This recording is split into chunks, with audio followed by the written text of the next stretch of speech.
I unleash the beast. I ain't dressed to please, I am dressed for me. Where they step to me, it's like chest to me. See these nobodies try and kill the queen. You got best of three, then it's time for me. Hello and welcome to another episode of HUSTLECHAT. I thought it would be very interesting and valuable for startups and various other companies to get an insight around why cybersecurity is so important at the moment. I have my guest, Raymond Simpson, who is the Managing Director of Foregenix, which is a global company that works with a whole range of companies like Visa and MasterCard. So it is my absolute pleasure to invite Raymond for this session. Hi, Ray. How's it going? Naby, it's going great. It's Friday. Happy Friday. How are you? I'm doing really well, thank you. It's been a big, super hectic week. How's your week been so far? It's actually been surprisingly busy the past month, I suppose. The criminals don't go on holiday. They may isolate themselves, but that's business as usual for them. So it's actually been fairly busy for this time of the year. But we're surviving. Well, that's good. I hope you're keeping safe and your family's doing well in our global collective lockdown. Yeah, indeed. It's the word unprecedented is being used in an unprecedented amount of times. But yeah, certainly is an interesting period we live in. But as we say, there's certain things that do not change, and I think we're going to be chatting about one of them today, at least. Yeah, definitely. Let's jump straight into the topic. We've got a few people joining in our live session today, which is really amazing. First of all, why is cybersecurity so important, and especially now? Well, it's an interesting one. I think there's definitely criminals tend to follow the money. So if we look at certainly the history of just even cybersecurity, we find that to a large degree they attacked certain industries and exploited certain industries in a way to maximize and capitalize on certainly vulnerabilities, but also on what they can take away from it. So I think what we see is that right now, and certainly for the past few years, that's a very hot topic. Why is it a hot topic? Because you have at times a fairly minimal investment that you need to put into to actually maximize a return. And it's quite interesting, somebody put it, from a cybersecurity perspective, a company needs to have their top game 365 days a year, whereas if they have one day that they're not in top form, that basically is a bad thing for them. Whereas the criminals, they only need to have one good day out of the year and can maximize it. So if you're not going to flip it upside down, it's from a cybersecurity industry, from the companies and entities that have sensitive data. We need to be in top form every single day, and we need that defense in depth strategy, else we can be taken off guard. When it comes to cybersecurity, I don't think that's the first thing that businesses and companies and definitely startups think of amongst all of the other things that we have to juggle. Let's go a little bit more into the threat landscape. What does the threat landscape look like across industries around the globe? So, we've got, you get statistics all over the show, so I don't want to kind of bring a lot of statistics to the table today. But certainly, if we do look at certain themes running across the globe, we do find that there are a lot of compromises happening at any given time. To give you an example, we scan on a monthly basis around 7 million websites. And when I talk about scanning, our software is non-intrusive. It's like visiting a website. So we visit 7 million websites a month to check up on whether we see any indicators of compromise running in the HTML, if you want to put it that way. And at any given time, there's probably a good couple thousand that are actively compromised, and where cardholder data, for instance, is being skimmed. And then there's just an absolute massive amount of websites that's at high risk, where the basics, the basic security hygiene, as it's called, isn't being done. And I think it's if that's certainly what we see from our vantage point. It's a lot of times the basics that's not being done that causes a lot of the knock-on effects that we then see. And at this point in time, I think there's certainly in the media, we do see a lot of information about compromises, but it does have the feel that the message that is coming across is almost like the fear, uncertainty, doubt type messaging. And what we try and do certainly is we want to make it more constructive. It shouldn't be something that's completely overwhelming when you embark on the security thing. There's a few basics that can be done that can stand companies in really good stead to get them just better than the next guy down the road, because ultimately, from a criminal perspective, you want to go with the easiest opportunity in front of you. Yeah, very interesting. There's some staggering numbers you just mentioned. Blows my mind. Let's go deeper into the motivational aspects of the cybercrime industry. It's a huge industry. What do you reckon is the motivation behind these bad actors, and why do they do these attacks? So I think there's a number of if we want to kind of categorize attacks, we have state-sponsored advanced persistent threats, if you like, and for the most part, that's not something that we're going to address because that is a completely different driver. Yeah. What is the typical driver for the rest, or certainly a majority of the delta? It's all financial. Ultimately, you want to put something in and you want to get money back, and you want to get as much money as possible back. So from a criminal's perspective, I always have this little bit of a chuckle because we hear the term big data being thrown around.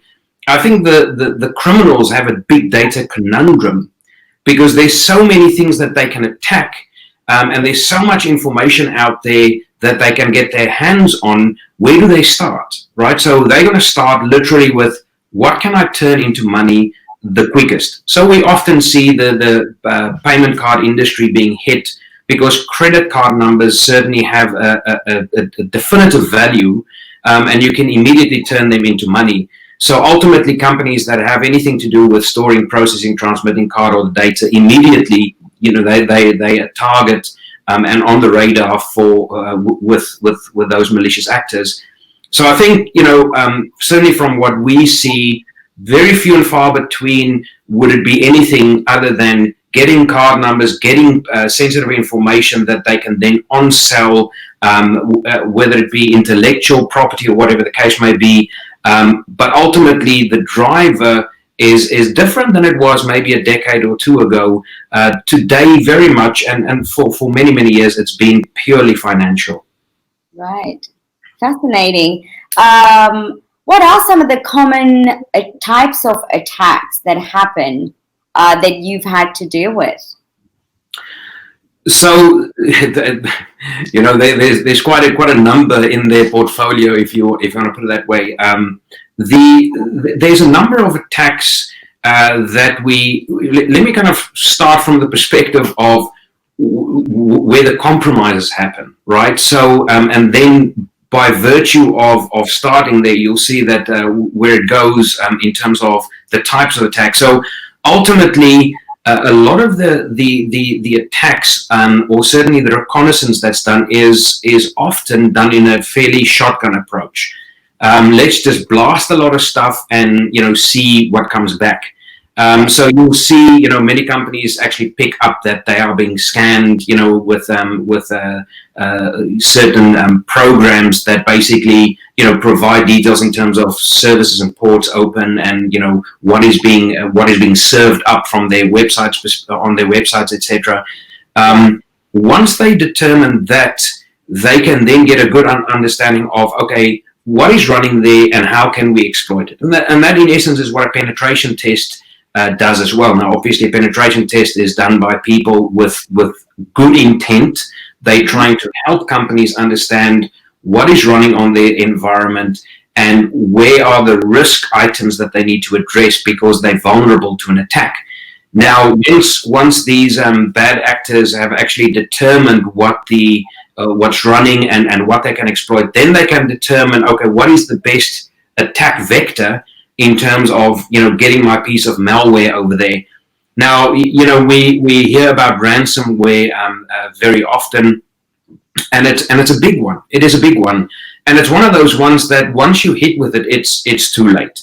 Typically, you need to do what you do before you get hit, because once you've been hit, it's really bad news for the most part, and that's what we're trying to kind of get across. Is there's a lot that can be done that wouldn't necessarily have to mean that you need to kind of have this massive outlay and investment. There's basics that will really, really stand you in good stead if you just get them implemented. Yeah.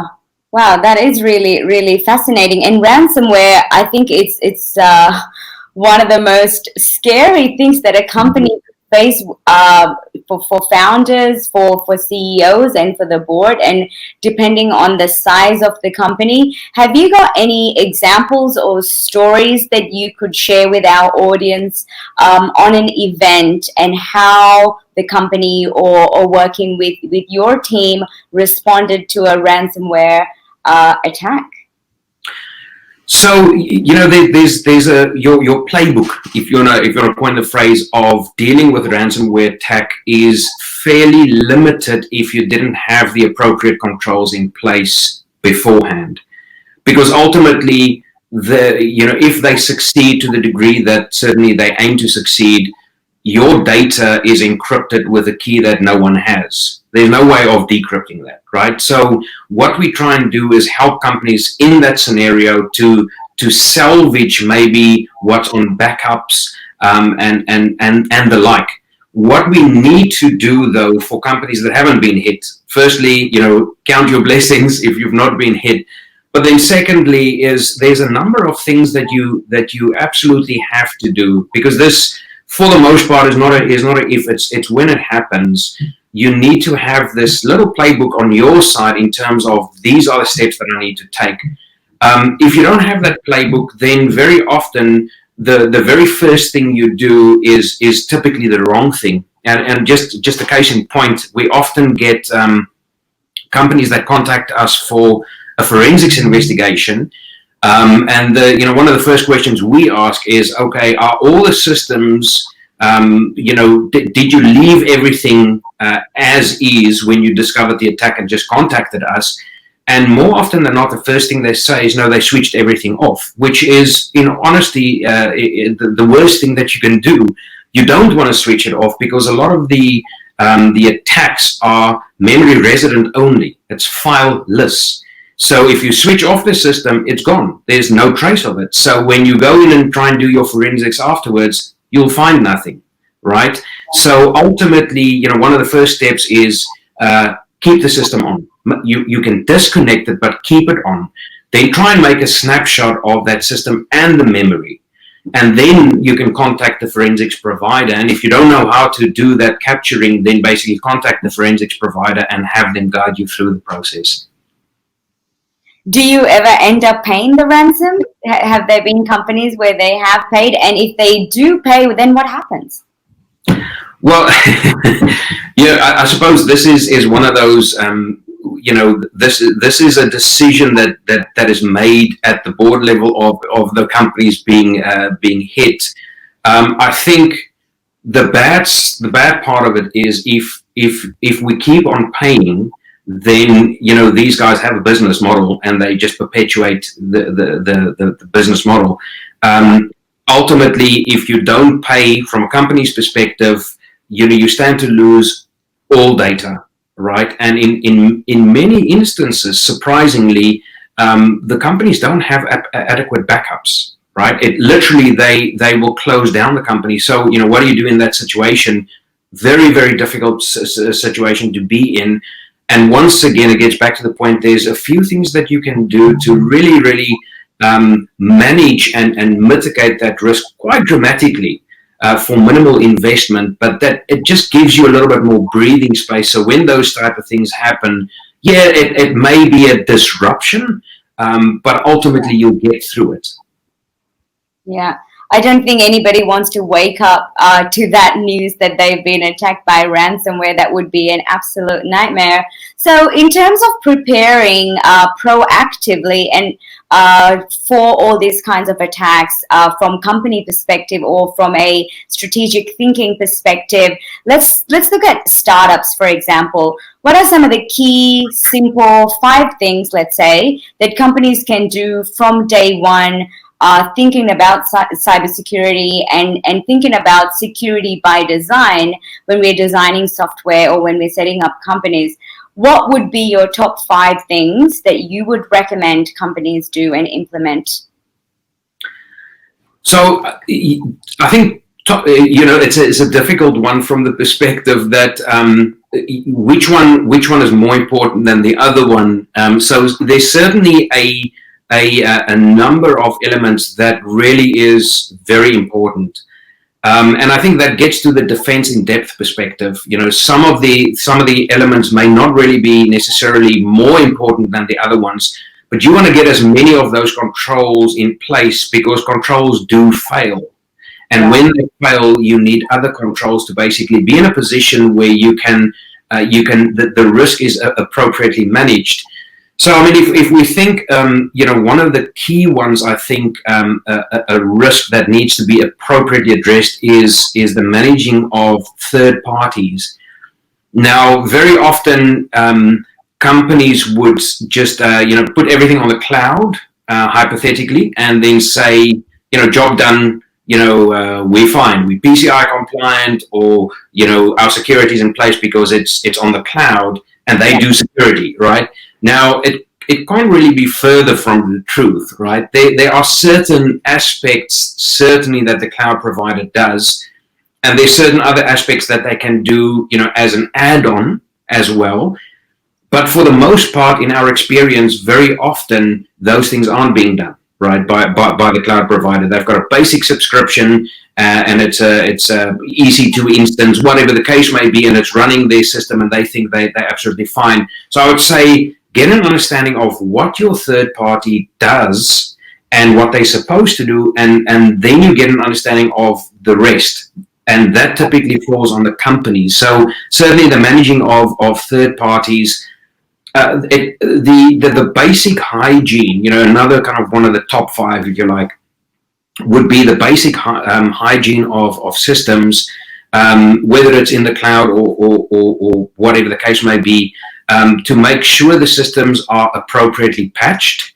Now, certainly, if you in certain instances when you do outsource that, that is taken care of, but in some instances not. So make sure that it is patched. Make sure that the hardening happens on the system. And if you don't know how to do that, then certainly you can find a lot of information out there, or get a third party that can assist you with that. But getting an understanding of what you need to do, what your system's running, if it's presenting a service, and a lot of the software that have helped us over the past few decades, certainly to be more to expedite the way we do things and do things more effectively. A lot of times that software comes with challenges, in the sense that everything's open by default. And certainly when we talk about hardening systems, you close down what you don't need, because the more things you have open, the more attack vectors there are. So you want to make sure that you only present your system with the number of services, etc., that runs on that specific platform, and in that way secure that system, lock it down, and then when they come into have a poke at it, they see that there's it's kind of locked up, so let's go to the next one. Other elements is backups. As I said, from a ransomware perspective, That's absolutely paramount, that you have that the integrity of your backups is adequate, but then also the confidentiality of that, and the availability. And that means that you've got to be in a position where, if your main systems are compromised, like typically ransomware will kind of look to actually encrypt your backups as well. So you want to be in a position where you manage that appropriate. So backups very, very important from an availability perspective.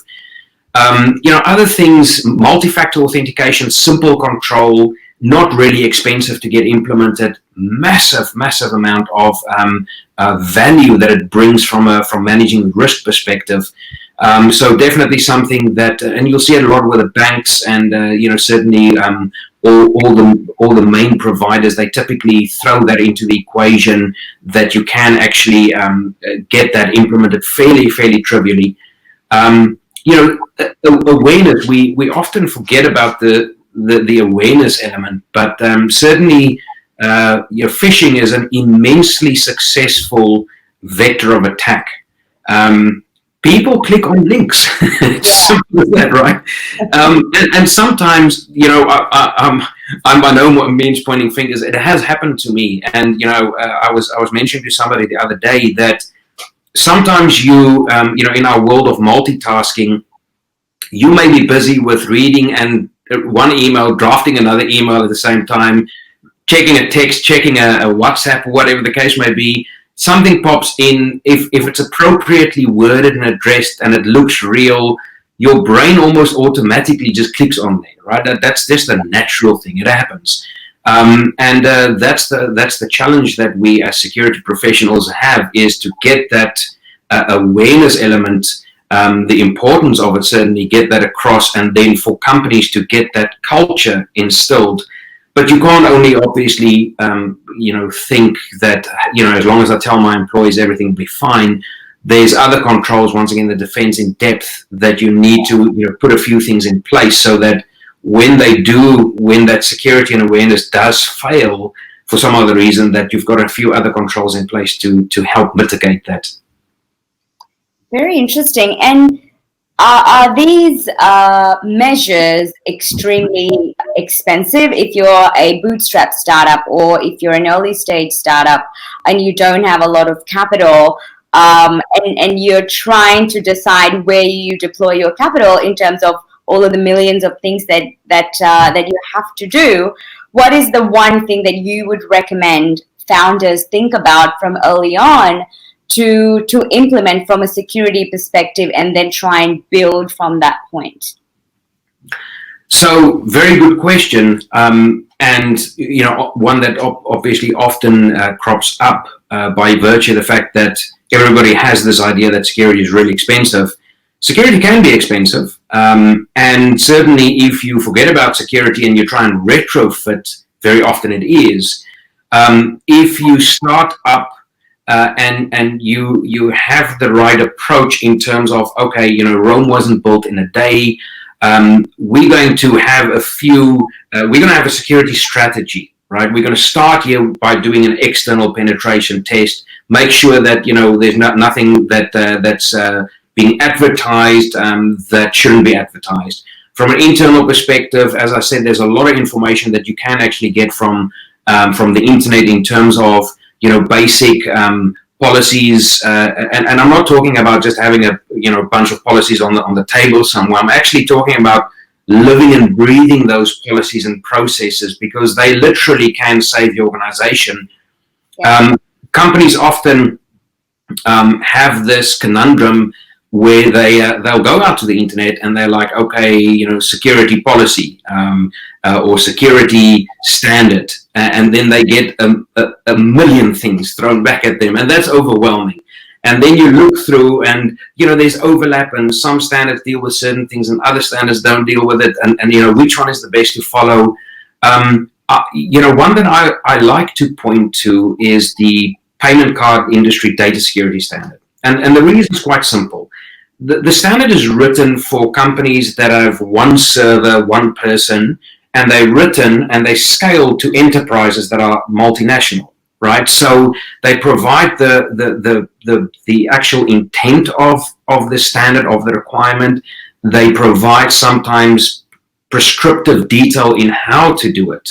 So that certainly helps companies to just say, okay, I don't have card data, but it really doesn't matter, because what I want to do is I want to take a standard and I want to map it to my environment.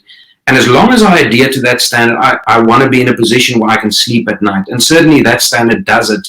Certainly from our perspective, it's a very mature standard.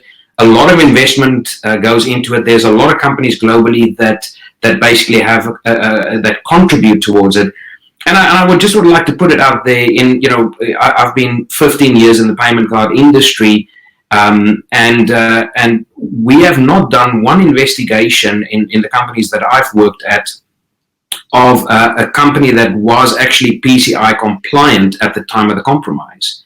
So it kind of does go to show that if you try and adhere to the intent and the rigor of that standard, you'll be stood in good stead, right? Because it's got the defense in depth methodology. So once again, to your question, companies don't want to invest a massive amount because they don't have it. Get a strategy together. Do what you can, maybe by yourself, and then kind of leverage resources and third parties where you need for specialized testing and those type of things. Is typically not something that the average person has experience of. For those type of things, certainly there's a lot that can be done by these third parties. It's getting that strategy right and then doing it over a period of time. I think that'll add a lot of value and make it affordable.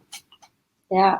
There are so many things that needs to be considered from the top in terms of the executive team prioritizing the security, because as you said before, when an attack happens, it's way too late. I want to look at internal attack environment, bad actors within an organization in terms of security. So we've touched upon external threats. What are some of the internal threats within an organization, and what are the things that the executives should be, or the team should be mindful of in terms of preventing or protecting against internal threats within organizations? So there's definitely, I think it's kind of probably a good segue from a point or two ago in terms of the phishing, because even though that's an external threat, the actual vulnerability, if you're going to put it that way, is certainly the internal person. So very, very often you may have an internal risk that, whether it be malicious or not, is responsible for causing a lot of the challenges. So once again, that education and awareness of getting the internal folks up to speed with what are the policies, what is acceptable, how to do it, when to ask questions. And in smaller companies, fortunately, that's a lot easier than certainly the bigger companies. And once again, it's having the appropriate plans in place to cater for when things go wrong. That certainly will both help from an external perspective, but definitely from an internal perspective as well. The other core element that is very often forgotten about is actually doing a risk assessment, right? To understand and an impact analysis, to understand what data is important, right? So very often companies start off by having no classification, everything's important or not, and they share things, and we've seen a lot about the likes of Zoom and how that got exploited, and it's purely because people, partly because people just put a lot of details out there that they shouldn't put out there, right? So it's the education piece, but making sure that there's plans in place that can address certain elements that are exploited. If you understand what your data, or the importance of the various elements of your data, and what the impact is, you can then put plans and strategies in place in terms of, okay, who needs access to this data? And it's surprising how often that isn't happening, right at the start. So before anything is done, we try and certainly advocate that people look at the data. Sure, if you want to kind of protect everything, that's fine. If you want to just protect cardholder data, that's fine as well. But now, in the case of cardholder data, companies oftentimes they just look at that environment in isolation, and they get compromised in a different part of the environment that is then overflows into the cardholder environment. So it's just kind of getting an understanding to start off with what is important to me, and then the playbook in terms of, okay, how am I going to address, what is my strategy to address the various risks? Fascinating. I think we can go into quite a comprehensive discussion step by step around the measures that can be put in place, but I don't think we have time today to go into all of those details. I want to jump quickly into the current environment that we're in, where we are all in remote working. So whereas before we go into the office and there are certain security measures that enterprises have put in place to protect their systems and the people, etc. Now we're working from home and accessing the networks that are at home. How vulnerable is it? Does it compromise the integrity of the work environment? And what are some benchmark practices that can be adopted or have been adopted in response to this global remote working environment? Yeah, it definitely is. It's an interesting environment we find ourselves in from a risk perspective. Companies certainly the big companies, for one, they've always realized that one of their biggest risks that they need to address is the remote working risk. And obviously, if you're a smaller company, you've got a handful of people. It's easier to manage the risks. If you've got 10,000 people working from home, it's a completely different ballgame in terms of ensuring that all those endpoints are up to date with all patching, and the configurations are done appropriately. Ultimately, it gets back to the basic security fundamentals, which is the patching, it is the configuration of the systems. If you've got a software that you can use to pretty much take care of analyzing endpoints as they come online, and a lot of endpoint protection solutions have that. A lot of the antivirus type solutions, anti-malware solutions, they've got that functionality and capability. So do the VPN solutions out there. So there's a lot of things at the disposal of the average company in terms of addressing that risk. But it definitely opens up your attack platform quite significantly and exponentially.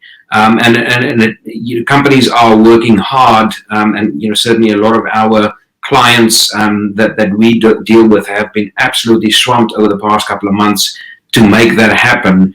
To have, in the case of banks, where they need to have thousands of employees working from home, that is a massive feat, it's something that takes all of their attention. And I suppose in that, is its own risk, by virtue of the fact that so many people are focusing on dealing with that risk and trying to manage it, that a lot of other things, their attention certainly is not on a lot of other things. And I just have to kind of maybe weave in something which basically kind of covers a lot of what we discussed, but it's what we refer to the signal to noise ratio, right? So the more technologies you have, the more information you have to process, and then with that amount of information that you've got to process to get what you're actually after, so the anomalies, the real threats, you've got to sift through the noise. And And oftentimes you've got this drinking from a fire hose perspective, right? There's just too much coming, right? You cannot deal with everything. And I think that's what a lot of companies are struggling with at this stage, because exponentially the number of events that they need to analyze and digest and act on, it's exponentially increased. So from their perspective, they're really struggling to make sense of it all. Now, oftentimes companies think, okay, we're okay, we haven't been breached, and we hear that obviously all the time whenever you have an initial discussion, even with a compromised client. When the card schemes tell them, you've lost card data, you're a common point of purchase, all indications point that your environment's been compromised. They don't believe it. They never do, right? And that's an interesting one, because they may have the details of the attack that took place, but they just haven't acted on them. They haven't seen it because there's too much information to digest and work through. So it's no one's immune to this, right? The more technologies you have, the more functionality you have in your organization, in terms of systems or locations you work from, everybody working from home, the more events, and the harder it is for people to actually make sense of it all and act on things. So that's a huge risk, that signal to noise ratio. Wow, that must be, it must be a very challenging time for organizations to currently deal with it, especially if they're not set up for massive explosion of powering remote workforce, and then having to think about security and protecting and also enabling people to work. So we are definitely in a very challenging time. And also, as you said, it cuts through the noise of realizing how important it is to protect the data, to protect the systems, and to protect the integrity of the companies that are in the cloud. Why is cloud, so being in the cloud, does that mean the security threats are more, or why is it important for now? So cloud is one of those things where it probably means different things to different people, and specifically from a security perspective, cloud does bring an immense amount of value and makes life easy in so many aspects. Once you've gone cloud, then you very seldom go back to on-prem type solutions. Yeah. But with that, as I mentioned earlier, is that false sense of security. Hey, it's in the cloud; it should be okay. Whereas very often, the cloud provider will provide a certain number of services in terms of whether it be availability. It could mean that they keep the patching of the systems up to date and those type of things, which is fantastic. But there's always a delta. In all instances, there is a certain amount that the company in question will have a responsibility for. So it's imperative that they find out what that is, and then how to get that addressed. With a cloud environment, obviously, I think the ability to keep up to date with a lot of the security basics is much easier in many instances. But it definitely isn't the silver bullet that makes all problems go away, right? It does not do that.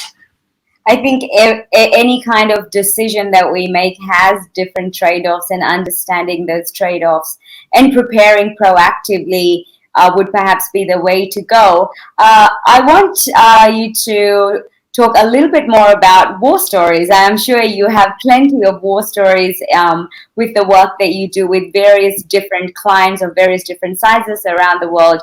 Would you share some stories with our audience today of maybe a data breach or any kind of attack, and how your team responded to it and what was put in place? Okay. So, typically when companies find out that they were breached, as I mentioned a few moments ago, the first reaction, it's kind of the natural response is to deny, right? It cannot be, right? And it's the same as the psychology, the loss psychology.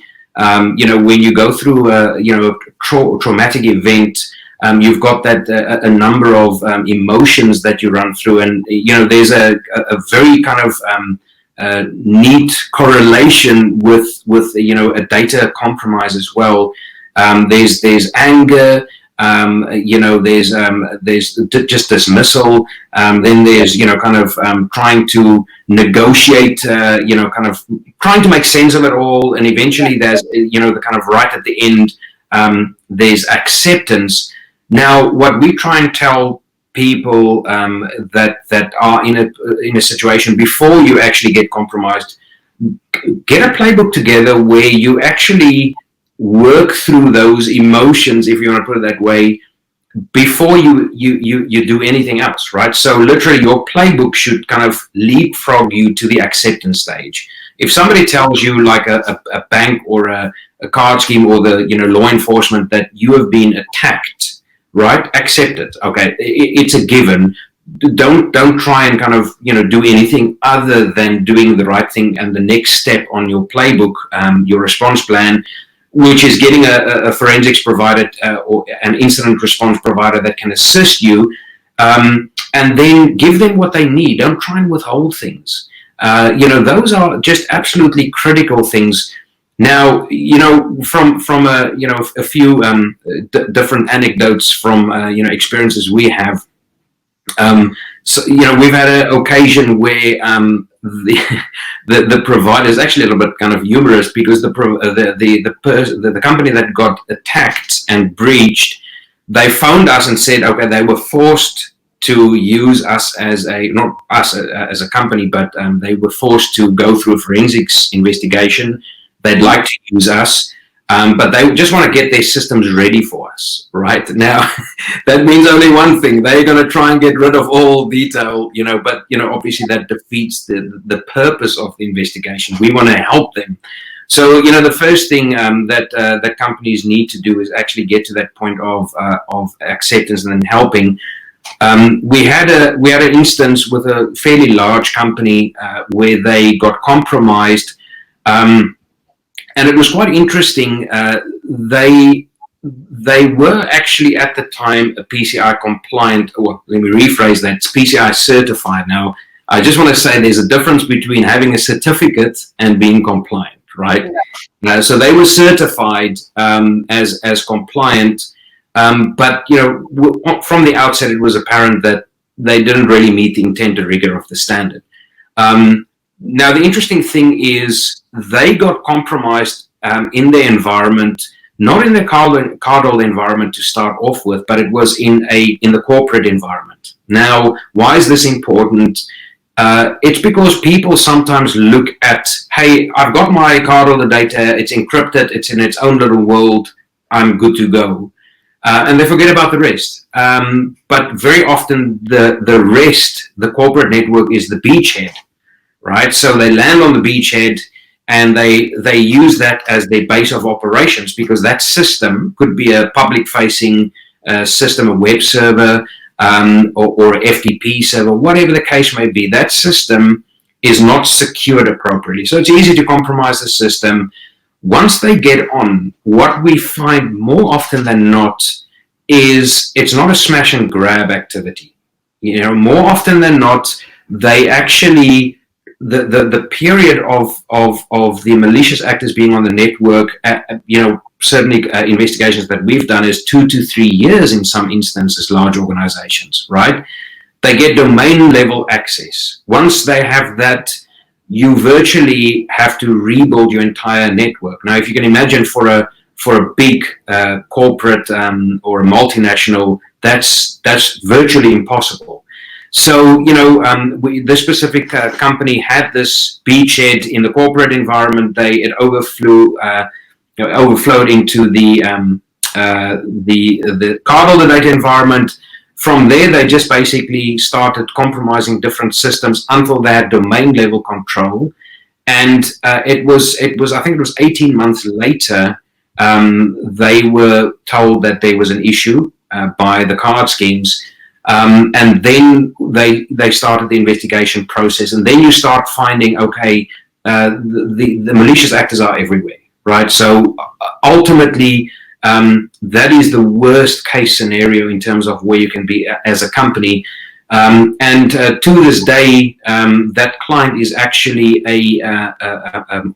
that company is a client of ours, and we monitor their systems on a 24/7 basis to suppress attacks as they happen, because they haven't managed to actually rebuild the environment, right? So those are the type of scenarios where we want to stay as far away as possible, and in some instances it's fairly straightforward. As I said, if you follow the basics, the security fundamentals. Or, I don't call it best practice security, I call it essential practice security, because it's stuff that you can't live without. It's just basics that you need to address and get incorporated into your environment and culture, and then just live by them. And when you get to that point, you are actually in a point where the business as usual operational element is a lot easier. Yeah. Lots of things to be mindful of, and I don't think any company would want to be in that situation. And the trauma, as you said, the initial anger and the denial and the negotiating and then sinking into that feeling of wish we had thought about this before, but it's a little bit too late, and then you become even more cautious beforehand. But I think human beings are inherently designed to think that the worst is not going to happen, and often do not think about those things at all. But I think that it is a time to think about those things, because the vulnerabilities are much more, and people have a much higher exposure at the moment because of the way we are set up. I want to ask you a quick question on various different industries and the type of attacks on different industries. Are there certain industries that are more susceptible to different kinds of attacks than other industries in your experience? I think that probably relates, certainly in our experience, it relates back to, can companies make money off what you have? If you've got intellectual property or, a lot of privacy data, it's harder to potentially monetize that than, say, credit card information, right? So certainly if you have anything to do with credit card information, I think you're definitely on the radar in no uncertain terms. And there's a lot of these scans that happen that try and just look for vulnerabilities, and they can run the scan every single day of the year. And as I said, it only takes that one day where your systems weren't patched that they can then jump on it, right? For them, it's automated. They, it's not a problem. So I definitely think, from the average attack and the malicious actors out there, what are they looking for? They're looking for money. If you have something that basically can be transformed into or monetized, then it's something that you need to pay attention to. The other important thing is obviously from a regulatory perspective. Very often there's some significant penalties for breaches of privacy type information, and more often than not, there's this scenario, there's this where maybe in Australia and certainly in some other parts of the world, it's up until now probably been a fairly it hasn't been enforced that rigorously. Right. It's all changing now. It's a different world we live in at this point in time, and the laws are there, and it's definitely worthwhile to ensure, as part of your exercise in terms of, this is my risk analysis or risk assessment of my environment, this is my impact analysis, get a determination of what data you have, and from a regulatory perspective, what is my exposure, and then take it from there, because that's definitely one that, falls off the radar a little bit more too often. Yeah, fascinating. I think fintech companies that are starting up or are already in the marketplace, obviously handling really important data around transactions and various other kinds of data that they have to make sure is handled appropriately. And there might not be such rigorous regulatory requirements for other industries. On this topic, actually, I have a one of the audience members got a question for you. With this long history in the cybersecurity space, do you have any insights into the primary threats and primary risk exposure facing state and local government agencies? What are your thoughts on that? Certainly, state and local government agencies, in many aspects, have, in some way, shape, or form, they have credit card data. So, obviously, there's a direct challenge for those companies to ensure that it's appropriately protected. But I think another element that's very important for companies to consider is the fact that it doesn't really matter, what type of data I have. If a breach occurs, it's bad news, right? And there is such a thing as bad publicity. It really is something that everybody should take care of, because, your credibility as a company, your brand is really significantly impacted. And, the statistics are out there to what degree, and the cost to deal with a breach is quite significant, as opposed to, doing something proactive. So definitely from a state, local government perspective, we certainly, I've worked with a bunch of them. And more often than not, they do have credit card data, but the personal data they hold, if that gets compromised, obviously it's a huge thing, because people trust them, and kind of losing that is a big deal for them. I think, when it comes to the government and technology, those two things together, a lot of people do not have a lot of trust around that due to various different reasons that we don't have time to get into. But outside of fintech or outside of government agencies, let's say e-commerce, there are a lot of business owners that starts an e-commerce business and uses platforms like BigCommerce and Shopify. Where does the responsibility lie in terms of making sure they have secure practices? Is it the platform provider's responsibility, or is it the business owner's responsibility? Great question. And it does get back to that determination, similar to if you outsource stuff to the cloud. There's a delta, and you can't outsource liability, right? That kind of is inherent. It stays with you. And when you use platforms like Shopify, there's a lot that they do take care of, but there is still that element that every single company is responsible for. And it's very important to kind of just determine what that is. And you can hold that third party to certain service level arrangements that you may have in place with them. But ultimately, you've got to understand, firstly, what your responsibilities are. Once again, a lot of the investigations we do with breaches, the first thing that happens is the third party gets blamed. But then when you start looking at it, you realize, okay, well, the company didn't actually know they had these responsibilities. They didn't do them because they thought the third party was going to take care of it. So it's getting that understanding of, what are we dealing with? Yeah, I think the customer education and awareness is such a critical part, because we are all users of technology at various different levels. Even outside of business, as individuals, we might be faced with some sort of attack.